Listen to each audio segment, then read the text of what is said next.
姓苏的，赶紧给我滚出来！哼哼！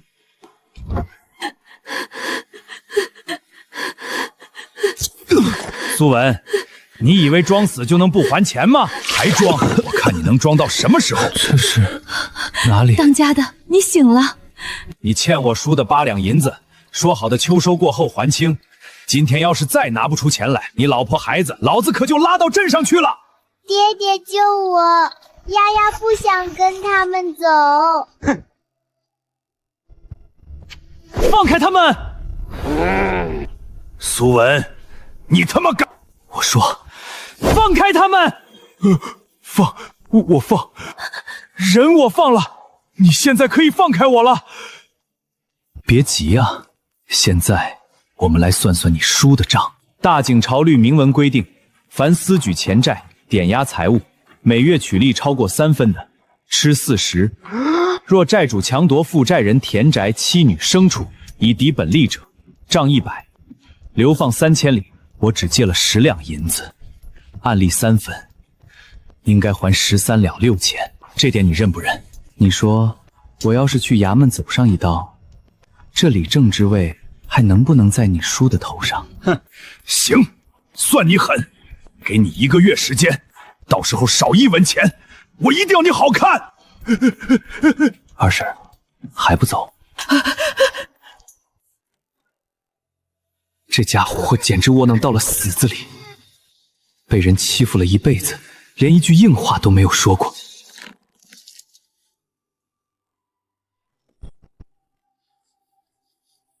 丫丫，别怕，往后爹爹不会再让任何人欺负你们了。哟，这窝囊废又去山上扒树皮去了，估计饿疯了。看他那怂样，走都走不稳。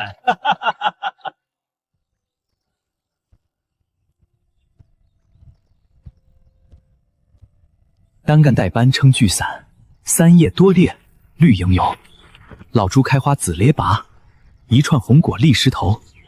这是魔芋，前世在书上看到过，这种植物的根经过处理后可以食用。我去，这是兔子洞吗？我去，这2只兔子好肥，今晚有肉吃了。苏文，你这兔子怎么抓的？不用抓，它自己就跑到我背篓里来了。你看它背篓里的是啥？鬼头？他怕是穷疯了，那玩意儿都敢吃？你抓的？今晚吃肉。爹爹，你怎么抓到兔子的呀？爹爹在书里学的法子。书里还教抓兔子吗？书里啥都有。往后爹也教你读书认字。兔子汤炖好了，我还烤了几块兔肉，快来吃饭。来，先喝点兔子汤。咋了？太烫了吗？没有，我只是太久没有喝过肉汤了。那我们以后天天喝。爹爹撒谎是会被大灰狼吃掉的哦。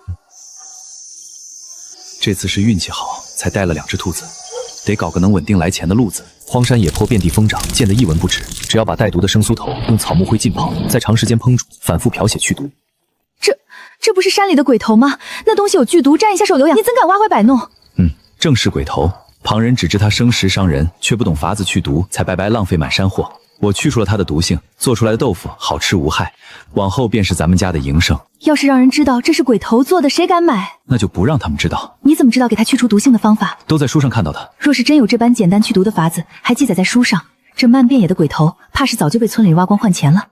你真的和以前不一样了，再也不会那般窝囊度日，任由旁人欺负咱们娘俩了。我发誓，这辈子再也不会让你和丫丫受半点委屈，吃半点苦。从前的苏文已经死了，从现在起我会让你们过上好日子。明天一早我就带着这些去县城卖。爹爹，这个白白的东西是什么味道呀？是不是甜甜的，很好吃？甜的好吃。傻丫头，我去给你做点吃的。不用了，你再睡会儿。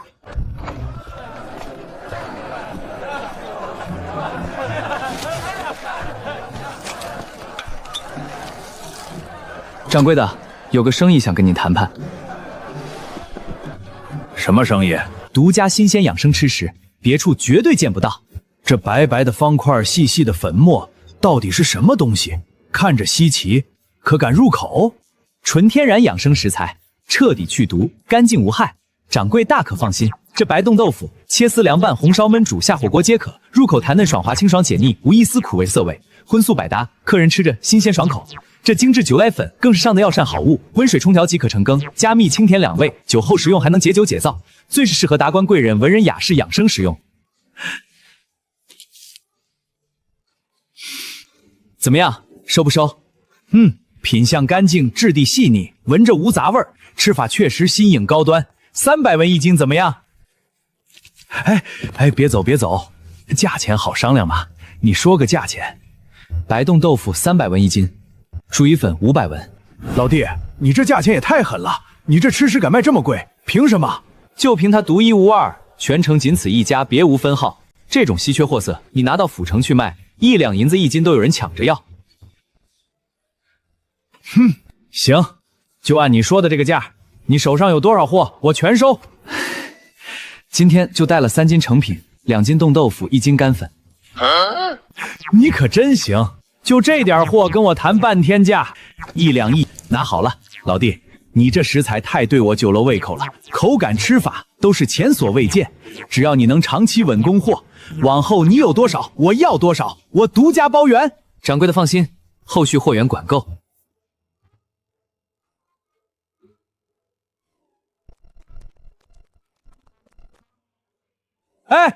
你还没说你是哪个村的，日后我也好派人上门拿货。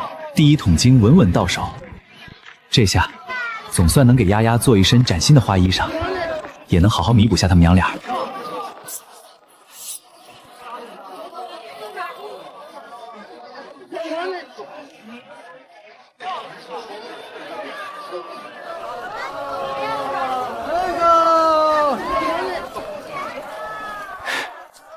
刚赚到钱，怎么就被人盯上了？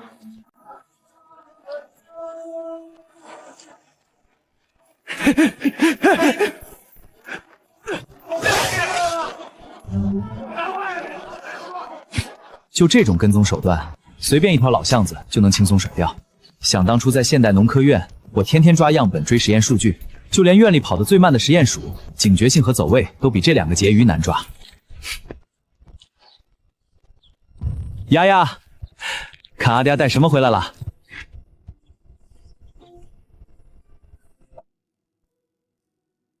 你这是扯新布了？这上好的细棉布怎么也得几10文吧？咱们家如今这般拮据，何苦这样破费？扯都扯了，专门给丫做一身新衣裳。以前让她年年穿补丁旧衣，委屈她了。这次踏踏实实做一身崭新的。对了，你今日进城那些魔芋豆腐、魔芋粉都顺利卖出去了？一共卖了多少钱？卖了100文？不是100文，是1两。2斤魔芋豆腐，1斤魔芋粉，就区3斤吃食，竟然卖出了1两多银子。要知道，寻常农户辛苦种地一整，也未必能攒下1两银子。这漫山无人敢碰的鬼头，经他之手，竟卖出了天价。这才只是开始，以前咱们家受的苦、遭的穷都过去了，往后咱们一家人的好日子才刚刚真正起步。你们听说了没？苏文那小子最近可是发了。可不是嘛！方才我撞见孙富贵从镇上回来，亲口跟他说，苏文这回可是赚大发了。想当初他家穷得叮当响，屋子四处漏风，婆娘孩子常穿打补丁的衣服，谁能想到这短短几日功夫，一下子就翻身了。嘘，都小声点，隔墙有耳，可千万别叫他听见咱们在背后议论。凭什么那个窝囊废苏文也能发财？我们整日辛苦操劳，日子过得紧巴巴，他反倒一步登天。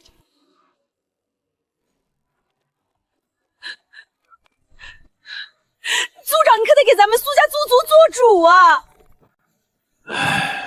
又出什么事了？慌慌张张，成何体统？苏文那个窝囊废，前些年窝囊度日，连妻儿都护不住，如今忽然凭空赚了一大笔银子，这事绝对有鬼。咱们苏家清白本分，可不能让他这种来路不明的钱财污了整个宗族的名声。他能在外发什么财？听说他在县城售卖吃食，一斤敢要500文天价。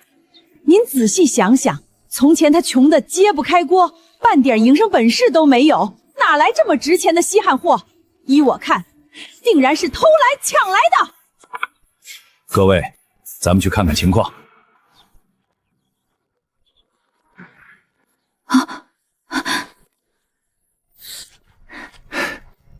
族长，什么风把您老人家给吹来了？村里如今传得沸沸扬扬，说你近日在外发了一笔横财，可有此事？确实赚了点小钱。怎么赚的？旁人告你来路不明，钱财蹊跷。你今日当着我们几位族老，实话实说，并非什么横财，也无半点蹊跷。我只是将寻常粗劣食材做了精细提纯加工，做成了独家吃食，卖给镇上酒楼，本分赚钱。您不妨亲口尝尝。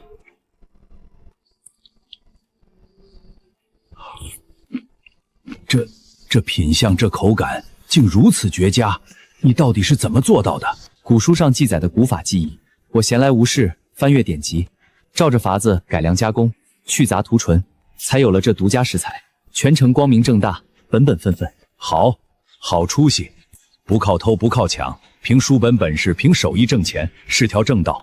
你好好干，往后好好过日子，给咱们苏家长脸。哈哈哈！这么一来，那群在背后嚼舌根的人，这回总该消停了吧？消停不了几天，他们见不得旁人变好，迟早还会再来找事。不过不重要，从今往后，他们敢闹一次，我就当众打一次脸，直到他们再也不敢嚼舌根，不敢招惹我们家为止。哈哈哈哈哈！你如今说话做事是真的和以前截然不同了。那族长说说，我以前是什么样？以前的你，浑浑噩噩，毫无志气，护不住妻儿，撑不起家门。以前的那个窝囊废苏文早就死了。从今往后，我只想好好过日子，护着阿莹，宠着丫丫，让他们娘俩往后余生衣食无忧，岁岁安稳。说，现在村里都传遍了，说苏文在县城卖吃食，赚了不少银子。那倒是桩好事，他手头宽裕了，欠我的那笔银钱总算能结清了。像从前这小子穷得抬不起头，每次撞见我都跟老鼠见了猫一样躲着走，大气都不敢喘。前几日居然敢跟我掰扯律法，拿规矩压我。叔，您是不知道，前几日我去他家催债，好言好语跟他说事儿，他居然胆大包天，张口就说要去衙门告你，还污蔑您非法放贷，要揪着您的错处去官府理论。放肆！他真敢这么说？千真万确。叔，这小子现在彻底飘了，有了几个小钱就目中无人，半点都不怕我们，更是不把您这个李正放在眼里。你叫2个人，现在就去村里悄悄打探苏文的口风，查清楚他到底在卖什么东西，赚了多少银两，摸清他的底细，看看他到底在搞什么名堂，重点盯死他。若是让我发现他想攒够钱就偷偷跑路，敢赖掉欠我的账，躲着不露面，不用禀报，直接把人给我绑回来。我倒要问问他，谁给他的胆子，敢跟我作对？是叔，我这就安排人去办。哟，文哥，忙着呢。听说文哥最近在城里做买卖发大财了，真是本事了得，恭喜恭喜啊！我真觉得邪门，他如今怎么油盐不进？我一施压他就慌张，如今竟不给庆面。那个文哥，实不相瞒，我是专门过来问问你之前欠款的事，想问问你这边打算何时结清？急什么？当初说好的期限是1个月，如今时日未到，我自然不会赖账。等日子到了，我亲自把钱送到李正手上，分文不会少。不必你们再三来催。我抓不到他把柄，他软硬不吃，太难缠。行，既然你都这么说了，那我们就不多打扰了。那我们先走了。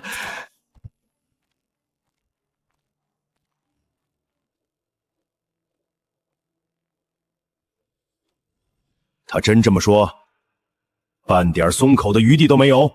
真的，千真万确。我们上门试探，他就坐在院子里，手里活计都没停一下，从头到尾看都不看我们一眼。是啊，李正，这小子太不对劲了。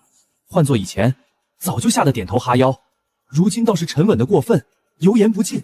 我们本来想故意找茬，逼他提前还钱，可他说约定的1个月期限没到，到期自会亲自上门还钱。我们压根挑不出半分毛病，根本没由头发难，提前收债。哼，不行，若是我强行逼债，坏了规矩，真被他揪着把柄闹到衙门去，我这个李正反倒要吃大亏。哼，这小子现在滑头的很，你们给我记好，1个月期限一到，若是他拿不出足额银子还债，我定要让苏文这小子，还有他那妻儿老小，全家都不得安生。魔芋粉虽说利润极高，销路不愁，但终究是小打小闹的手工活，产量受限，根本做不成规模。更关键的是，整套制作工序简单直白，很容易被有心人窥探模仿。一旦旁人学会跟风，不仅生意会被抢，还会引来无尽麻烦。我必须趁早转型，换一条更稳妥、更隐蔽、更长远的营生。反季节大棚种蘑菇，寒冬独一份稀缺货品，利润远超魔芋粉。这个技术别人也学不会，是最稳妥的长久致富之路。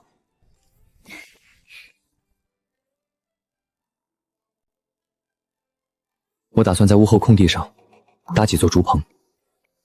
搭棚子？搭棚子做什么？种蘑菇。种蘑菇？山里的蘑菇都是下雨天才有，天冷就没了。这东西还能自家种？能种，我有独门培育法子，不用望天收，寒冬腊月也能长出来。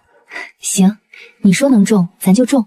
家里的事儿我都听你的。放心吧，云儿，等到明年这个时候，咱们家的光景会彻底不一样。爹爹，那丫丫可以帮忙干活吗？当然了，咱们丫丫最乖了，可以帮爹爹浇水。好，丫丫一定好好浇水。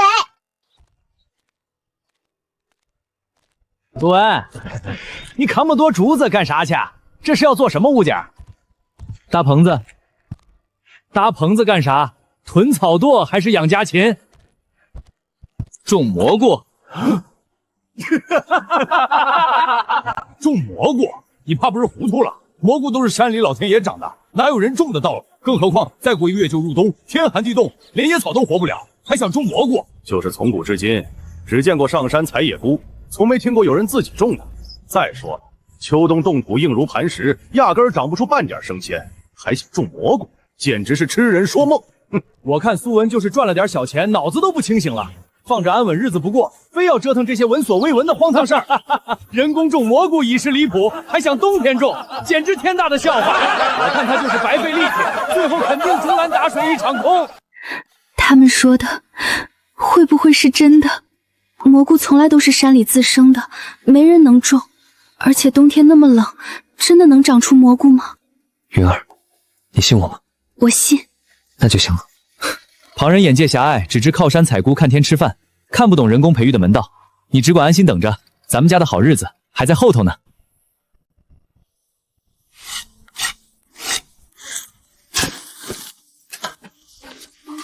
尺寸分毫不差，角度刚刚好。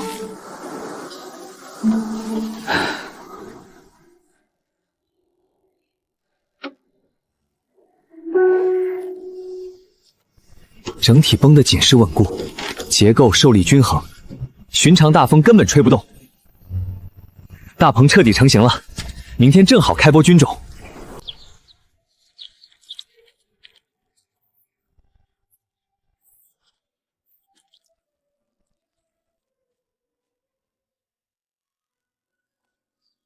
爹爹，这个暖暖的棚里以后会长出什么呀？棚子里呀，会长出白白胖胖的蘑菇，还会长出咱们家的好日子，长出源源不断的钱。啊，钱也能从地里长出来吗？能的，等咱们丫丫慢慢长大，就知道爹爹的本事了。都种好了吗？种好了，菌种全部土就位，温湿度都刚刚好，接下来就静静等着它们生根萌发，破土生长。我天天过来愁，这都整整7天了，棚里半点动静都没有。唉，我看他就是一时走运，赚了点钱就不知道天高地厚了。这种逆天的事儿，哪是普通人能做成的？我早就说了不行。从古至今，蘑菇就是山里老天赏的吃食，人工哪能种得出来？还敢妄想在冬天种出蘑菇？等着吧，再过几天还是不长东西，他自己就彻底死心了。到时候竹棚白搭，功夫白费，赔得干干净净，看他还怎么张狂。就是纯属瞎折腾，冬天种蘑菇，根本就是笑话。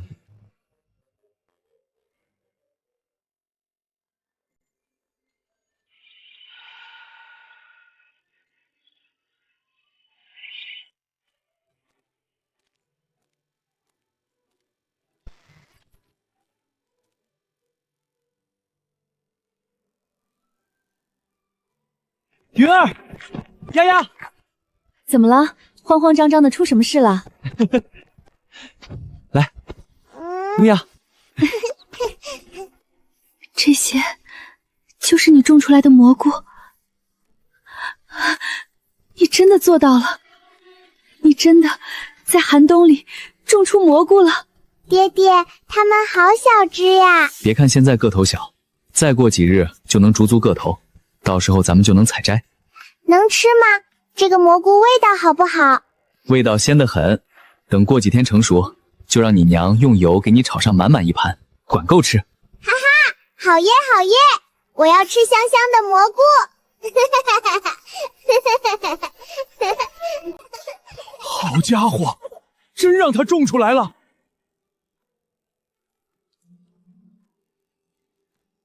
今日就进城去售卖。就今天去。刚采摘下来的鲜锅水灵味足，县城酒楼大户人家都稀罕着冬日独一份的鲜货，一定能卖出好价钱。这里人来人往，应该不错。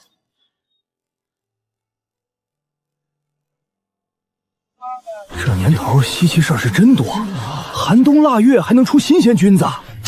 你这蘑菇怎么卖？200文一斤。200文一斤，这不是明摆着抢钱吗？寻常干货菌菇都卖不到这个，还真不是干货。是实打实刚摘的新鲜蘑菇，寒冬里能见到这东西，属实少见。给我来1斤，我要2斤，就2。好嘞，大家别急，都有。剩下的蘑菇我全都包圆了，不用再散卖给旁人。好，这鲜菇滋味绝佳，我们府里上下都爱吃。你5天之后再采摘一批，直接送到州府门上来，多少我全都收下，价钱不会亏待你。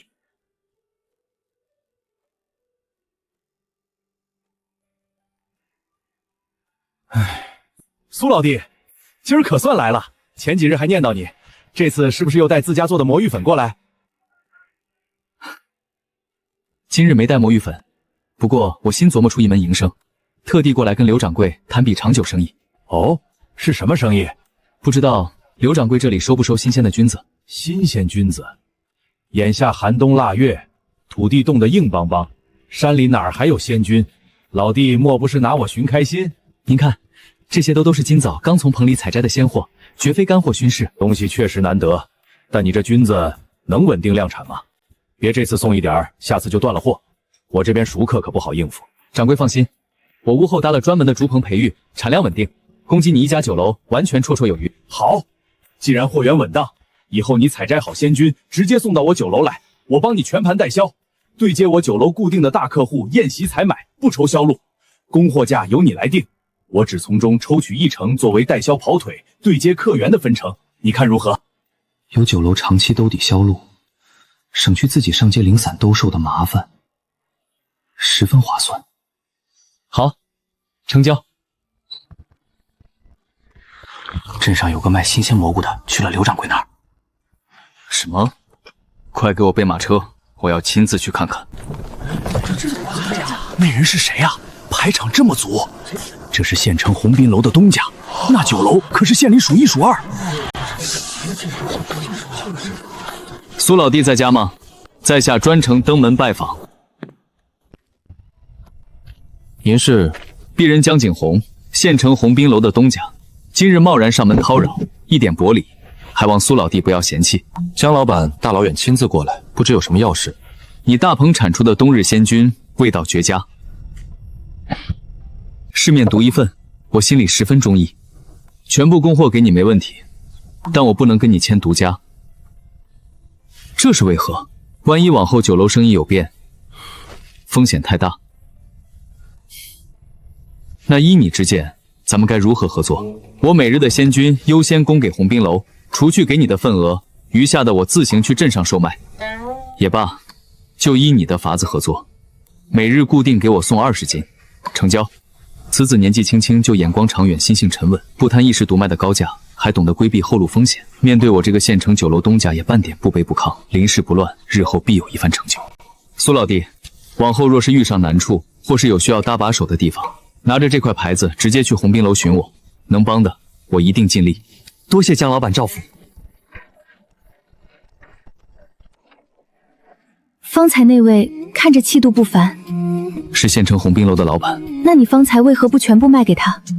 看似省事，实则是把咱们的命脉亲手交到了别人手里。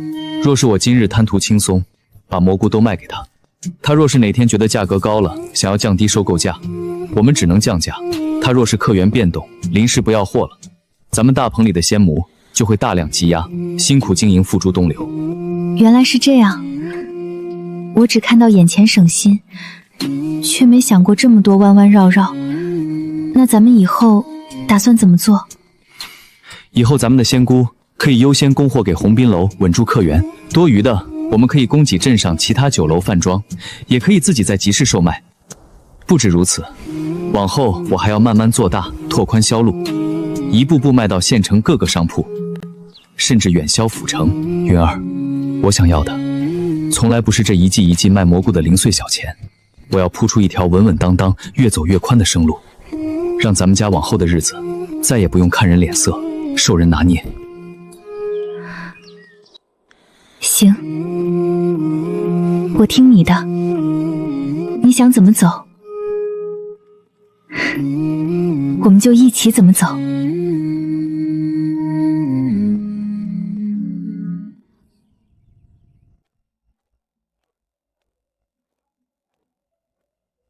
李正来了，屋里坐。苏文，今日为期1月的债期已满，别跟我扯别的。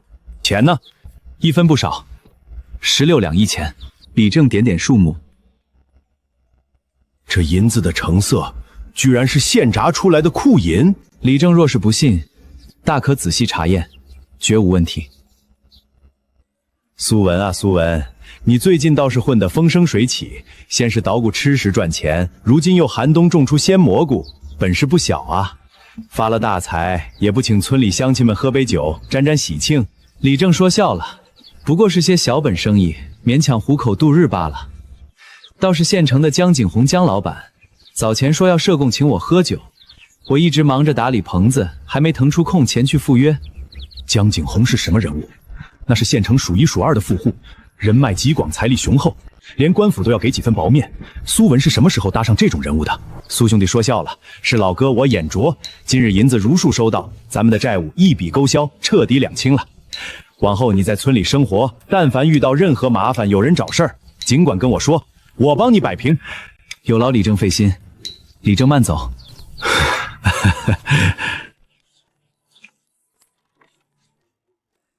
叔，这苏文也太嚣张了！闭嘴，你懂什么？这苏文如今背后有县城的富户撑腰，根基深，人脉硬，根本不是咱们能招惹的。今天这事儿暂且先算了，千万别主动招惹他，看他后续动向再说。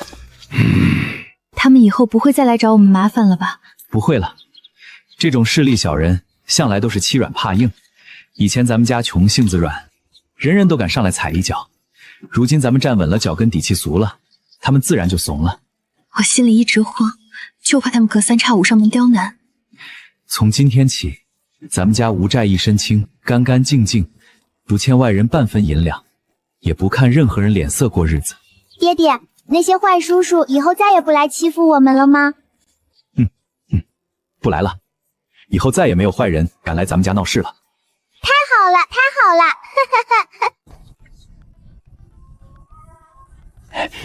苏文呐，在家呢。吃过饭了没？吃过了。大伯今日过来，可是有什么事？那个，大伯也不绕弯子了。你这冬日种菌子的本事是真厉害，能不能带大伯一把？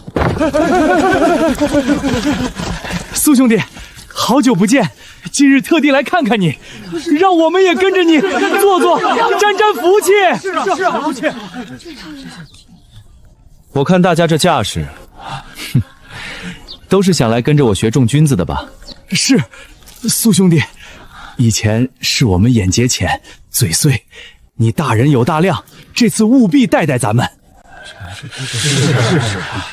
我可以带着大家一起干，一起挣钱，但入伙之前，我有3条规矩，必须提前说清。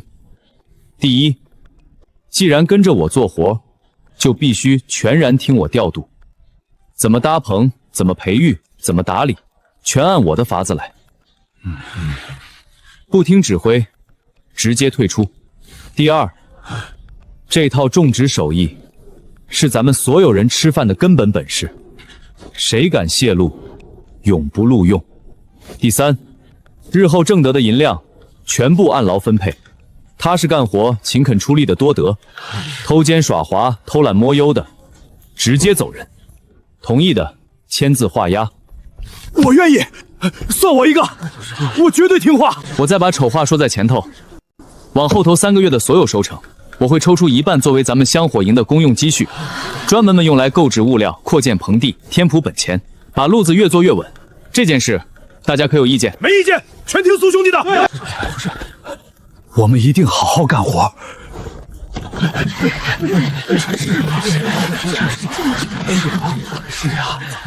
我把香火营立住了，可蘑菇还远远不够。苏兄弟，那咱们今日先做些什么活？上山。上山做什么？砍竹材，搭新棚，1户1棚，人人有活干，谁也跑不了。好嘞，咱们这就走。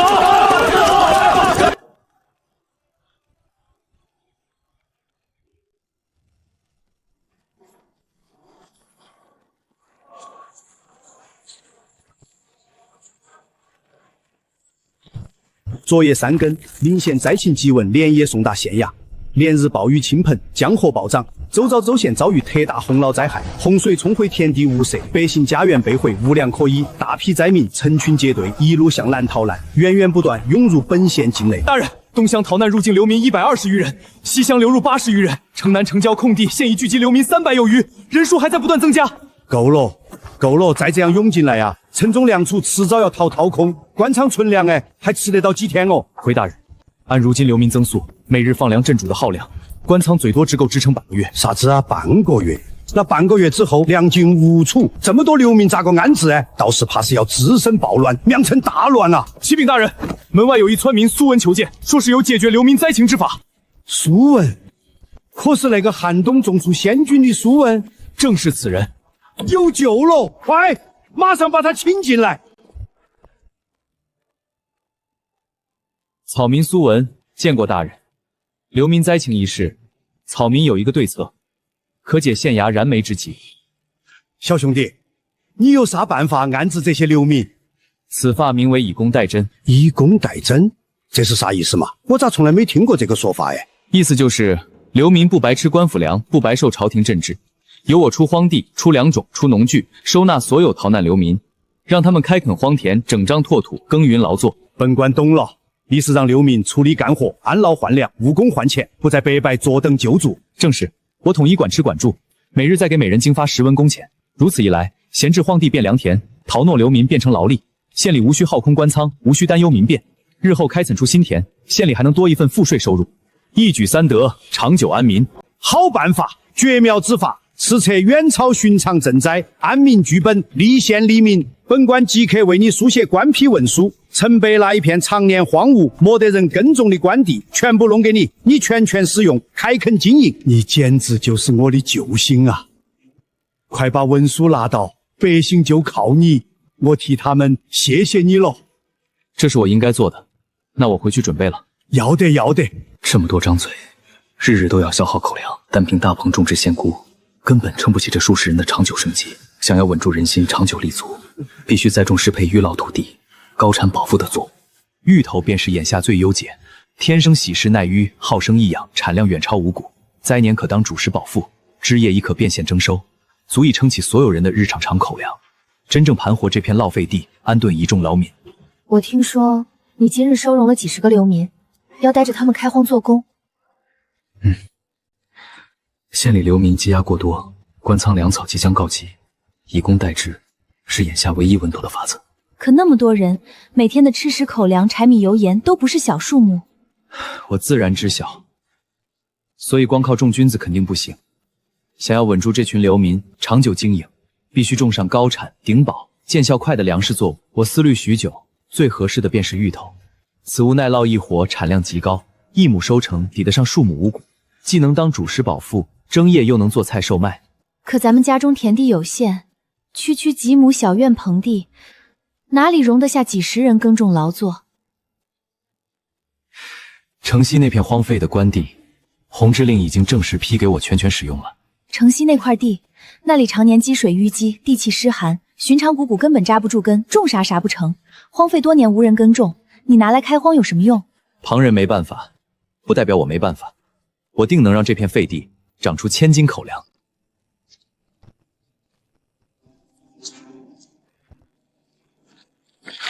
你看这地，洪水泡过之后泥层板结，积水排不干净，野草都长不旺，是黑大石的淤板废地。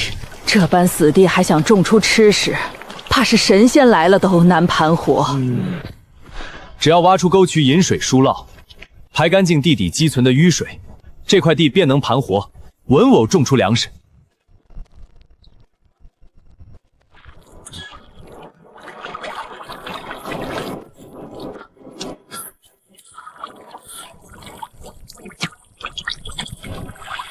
苏老板，这地本就遇烂难长作物，就算堆再多粪肥，又能起什么用处？此地不长庄稼，并非泥土贫瘠，而是洪水长期浸泡，地底淤寒积涝，泥中湿毒过重，闷的作物根系无法透气。腐熟农家粪肥温热稀松，混入土中，能够疏松板结泥层，调和湿寒淤气，化开板结硬土等淤寒晒气被中和消散，泥土变得松软透气，自然就能栽种作物。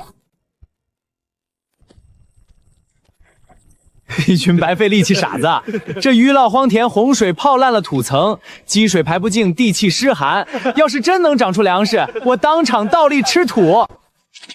不必理会旁人闲话，咱们踏实做好手上活计便是。等日后田里长出收成，是非对错自然分明。芋头发芽了，真的活过来了。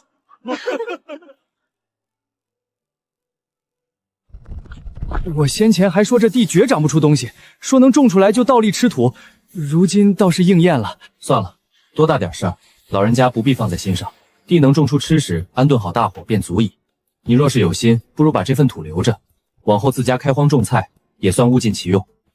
我做了20年粮食生意，往年灾年粮价翻倍，粮食供不应求，一个灾年赚的钱顶得上平常好几年，是我们粮商最好的牟利时机。可今年全变了，苏文搞了个以工代赈，安置了所有流民，开荒种粮自给自足。现在流民个个有饭吃，根本没人买我的高价粮。更可气的是，他的高产芋头大批量上市，物美价廉，城里百姓日常吃食都找他，再也不来我的粮行。我做了20年粮商，如今竟被一个种地的农户逼得无路可走，说出去谁会相信？掌柜的，要不咱们降价，多少回点本钱？降价？绝不可能！今年囤粮成本极高，降价就是血本无归。我不能就这么算了。苏文断我财路，我绝不会让好过。听闻江景洪一直跟苏文有生意往来，我这就去找他。江老弟，你倒说句话呀，这可如何是好？急什么？江老弟，那苏文明摆着抢了你我的生意，断了咱们的财路，你就一点都不担心？朱老板说笑了。我怎听不懂你说的是哪门子生意？你就别装糊涂了。如今全城谁不知道苏文的鲜热销？而且一旦他种的芋头一旦丰收了，你的鸿宾楼难道就半点不受影响？朱老板这话就不对。苏文种仙菌，我酒楼出钱采买，一手交钱一手交货，向来是公平交易。他做他的农事营业，我做我的酒楼买卖，各取所需，互惠互利，何来抢生意一说？如果任由他这么发展壮大，日后县城的食材菜价全都被他拿捏。到时候你的鸿宾楼做生意就得处处看他的脸色。我与苏文打过数次交道，此人绝非寻常乡野村夫，心思眼界都不简单。只是他做他的实业，我经营我的酒楼，本就互不冲突。倒是朱老板，与其费心算计旁人，不如好好想想，为何今年人人有粮吃，唯独你的粮食卖不出去？我这里不欢迎算计旁人之人。朱老板，请回吧。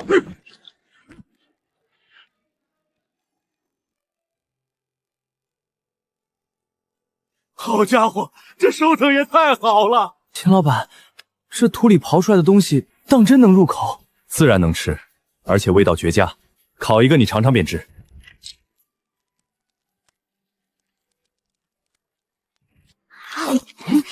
甜滋滋又粉糯，也太好吃了！亩产足足近2000斤，产量是小麦的10倍有余。你们把这些芋头分以下，先挑出个头完好、带芽点的小芋仔，留存做来年种芋，再留出足量芋头，供给大家自家食用。余下大批量芋头装车，明日拉往县城售卖。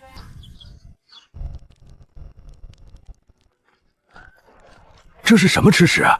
香味这么浓。此物叫芋头，做法多样，可蒸可煮，还可以炖汤，饱腹耐存。看着实在，多少钱1斤？10文1斤。这可比朱家的粮价便宜太多了，朱家粮已经涨到20文1斤了。你有多少？我等下多买点。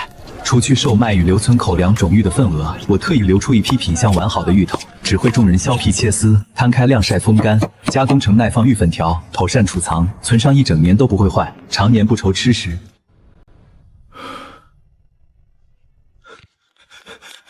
掌柜的，苏文的芋头只卖10文1斤。10啊！好你个苏文，我灾年囤粮本是随行就市，保本营生。你倒好，亩产数千斤的芋头，偏偏定个10文低价，你这哪里是卖货？你分明是故意砸我饭碗，断我后路。如今全城百姓、街边摊贩，就连酒楼采买，全都转头去买你的便宜芋头。我这高价米面堆在库房里发霉落灰，半分都卖不出去。你靠开荒种粮收拢人心，抢占市场，硬生生把我20年的粮行生意逼得无路可走。掌柜的，咱们要不要也降价？降到跟他的芋头一个价。另外，你找人去黑风寨递个消息，说我愿意出500两，让他们出手。掌柜的，这能行吗？当然能行。留着苏文1日，我御风粮行便1日没有活路。我倒要看看，没了容他立足的地界，他还能不能这般风生水起？是，小的这就去。苏文，以为种几亩芋头就能撼动我的根基？你想做善人当能人，赚尽民心？那我便让你好好尝尝一夜之间一无所有的滋味儿。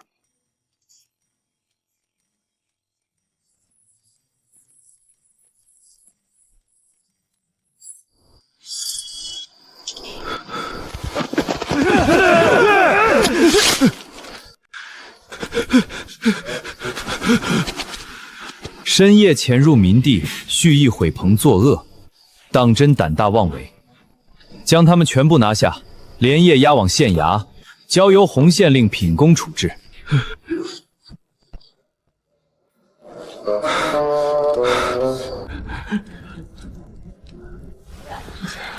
尔等3夜非考，深夜擅闯民村，蓄意损毁百姓作物，可治罪。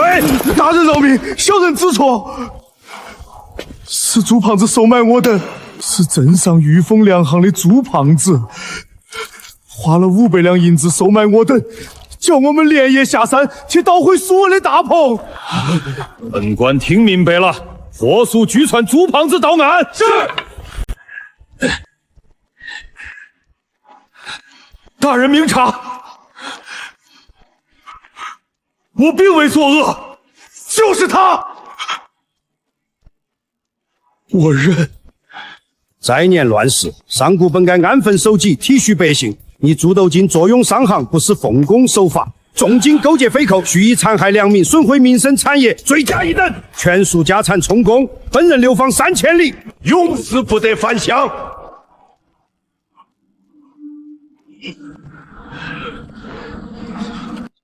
刚挖的芋头又粉又香嘞！苏公子，我家大人有请。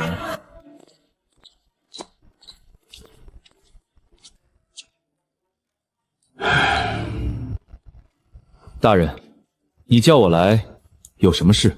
朱胖子名下的粮行，你要不要？大人这是何意？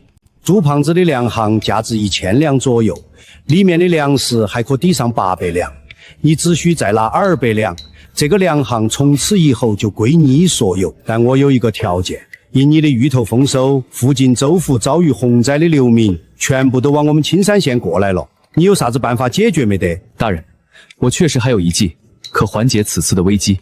哦，你还有啥子鬼点子？辽民逃亡是因为他们没有粮食了，要是能解决他们的粮食危机，是不是就没有流民了？大人可听说过魔芋？魔芋？魔芋就是鬼头，此物可解这次的粮食危机。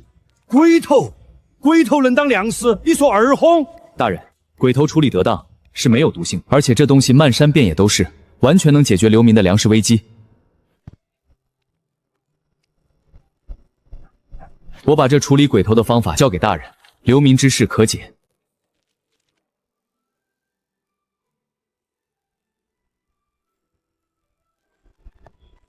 处理得当就能当粮食饱腹，根本不用再年年逃荒讨饭。是啊，往年灾年只能四处漂泊，忍饥挨饿，如今有了种地的法子，有地就能种粮，咱们也能安稳过日子了。明天把这个牌匾摘下来，换成咱们自己的招牌。换成什么？换成万兴粮行。你收购了裕丰粮行？事发仓促，没来得及跟你商量一下，是我疏忽。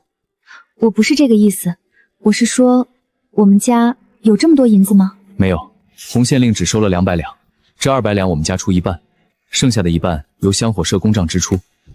往后这个粮行就用来售卖我们香火社出产的粮食蔬菜，总不能事事都由我牵头操劳，旁人只管坐享其成。如今镇上裕丰粮行已是我们香火社的产业，往后粮行不再做囤粮抬价的生意，专门售卖咱们自己种的芋头、粮食、蔬菜、粉条。我还会教大家用大棚种蔬菜，踏实干活，愿意跟着集体一起干的都可以入社。想加入的乡亲，明日一早来我家签字登记即可。粮行生意看着是好，可真能让我们普通农户赚到钱吗？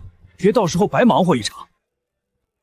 我不说空话，大家看账目，早前加入香火社，跟着种大棚收芋头、做粉条的人家，每月工钱、分红全部记在这里。上个月收入最少的也有8两。原来是真的，跟着苏文干是真的能挣钱。还有自家粮行兜底销路，以后再也不怕粮食烂底里卖不出去了。我明天就去签字入社。短短一日，前来登记加入香火社的村民已经足43户，是时候推行下一步的发展计划了。大家静一静，先听我说。待会儿登记结束后，我会将所有入社的乡亲每10户分为1队，再选出靠谱能干的人担任队长，统一带队打理耕种、收售、加工诸事。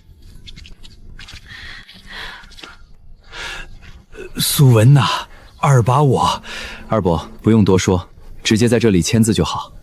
苏文，以前二婶心胸狭窄，处处针对你，为难你们两口子，做了太多错事。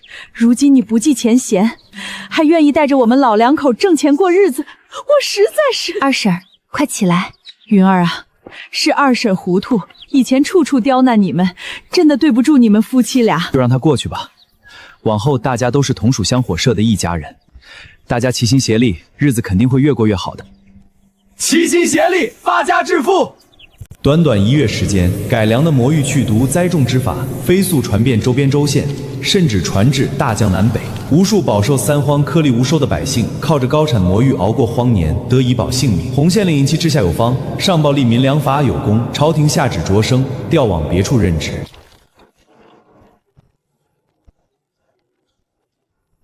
莫急到走，先去苏文屋头拜访哈。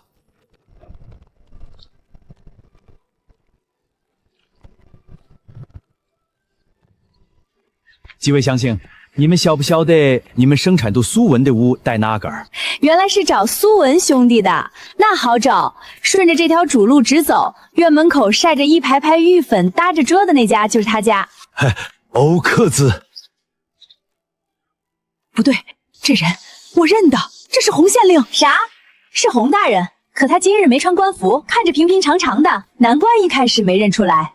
我的天，堂堂县令居然亲自来咱们村里拜访苏文，苏文如今的牌面也太大了。苏文，你娃在家吗？洪大人，苏文，你就莫东说西说的了。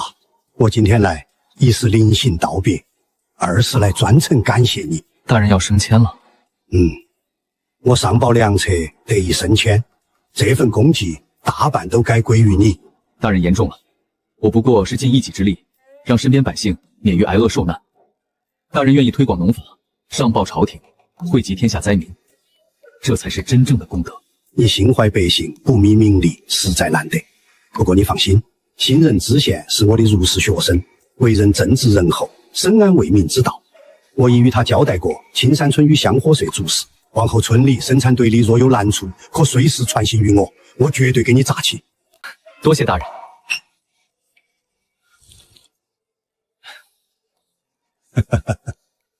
大棚种菜最关键的就是控温、保湿、通风。白日日头足，要适时掀开棚边薄膜透气散热，避免菜苗闷坏烂根。夜里寒气重，务必封严棚体，锁住棚内温度。浇水不宜过猛，顺着垄沟漫灌，保持土壤湿润即可，切忌积水烂苗。苏文哥，洪大人这一走，咱们就没有靠山了。这新来的县令，不知道还能不能这么好说话。大家不必忧心，我们香火社开荒种地，搭建大棚，售卖粮菜，不偷不抢，依规纳税，本本分分做事，踏踏实实谋生，行得正，坐得端。洪大人善待我们，是他心怀仁政，体恤百姓。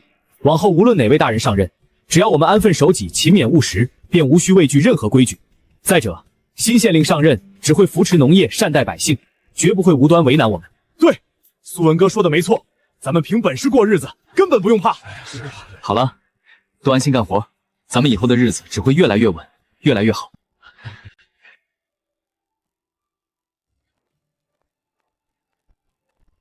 苏文先生，新任县太爷特意命我请您去县衙一叙，辛苦兄弟带路，我即刻前往。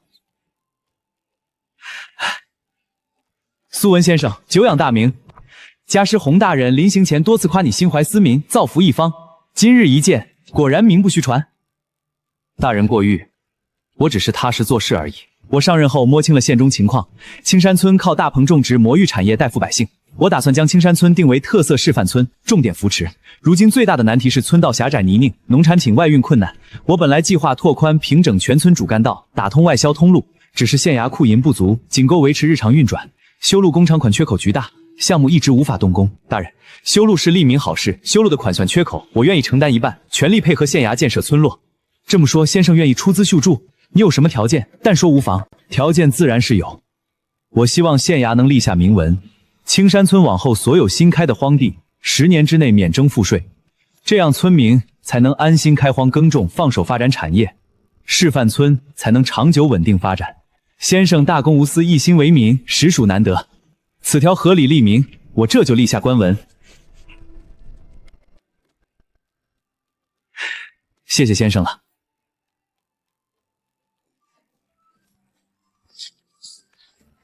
圣旨到，青山村民苏文即刻接旨。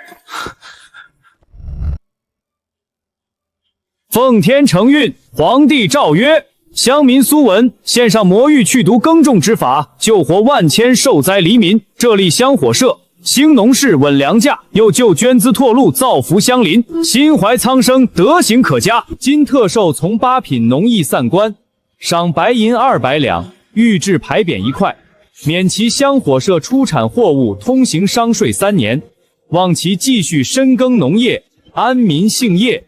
钦此。草民苏文领旨谢恩，吾皇万岁万万岁！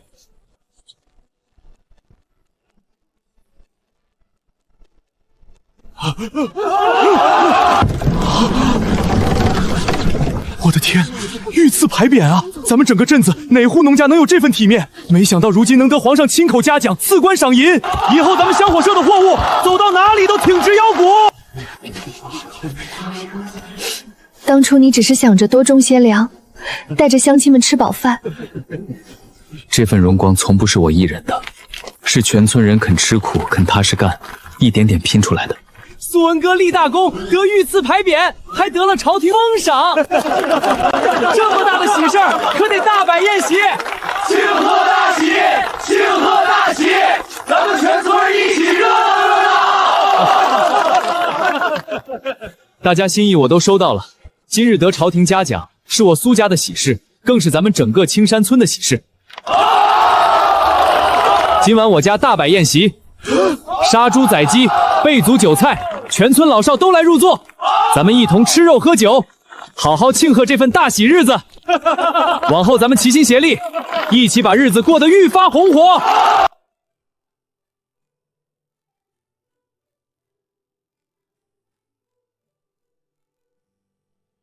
爹爹娘亲，你们快些呀！村里人都等着吃酒席看热闹呢，咱们快点出去吧。不急不急，都收拾妥当了，这就出去。今日是大喜日子，咱们丫丫最是好看。你什么时候备好的？我半点都没察觉。今日得了圣上嘉奖，满堂乡亲都在庆贺，我夫人也该配一件像样首饰。这些年跟着我吃苦操劳，往后好日子还长，不能委屈你。爹爹羞羞，娘亲头上的簪子好漂亮，比村里婶婶戴的都好看。只要咱们一家人安稳在一起，有没有首饰我都知足。走吧，乡亲们都等着咱们出去一同热闹。